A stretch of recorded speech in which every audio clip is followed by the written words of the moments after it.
জুড়ে অনুরোধ করবো এই অপকর্ম থেকে সরে আসেন। আমরা ডাকাত ধরে ফেলেছি, কোন জায়গা থেকে এটা করা হয়েছে এটা আমরা চিহ্নিত করে ফেলেছি। শাহাদত নাই ফেসিবাদের পতন, মাঝখানে কিছু নাই।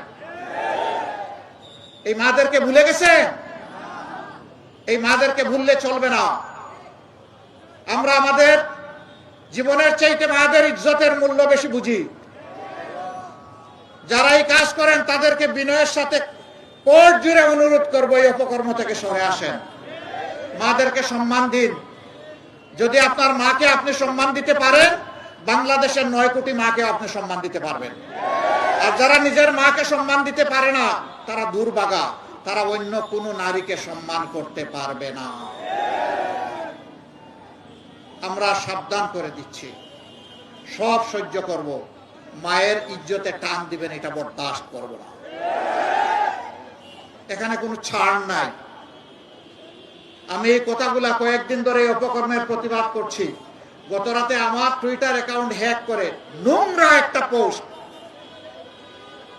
কোন একটা বিপদগামী দিয়ে বসেছে, আর এইটা নিয়ে কিছু মানুষ হই হই রই রই শুরু করে দিছে। হ্যাঁ, আমরা ডাকাত ধরে ফেলেছি, কোন জায়গা থেকে এটা করা হয়েছে এটা আমরা চিহ্নিত করে ফেলেছি। ইতিমধ্যে জাতির সামনে আমরা উন্মুক্ত করে দিয়েছি। একদম ফকফকা উজ্জ্বল ভাবে আমরা জাতির সামনে এটা তুলে ধরবো। মনে রাখবেন, হাসিনার মতো ফ্যাসিস্টকে পরোয়া করি না, অন্য কোনো ফ্যাসিস্টকে পরোয়া করার কোনো প্রশ্নই উঠে। আমরা ন্যায়ের পথে লড়াই করে যাব। 12 তারিখ সেই পরিবর্তনের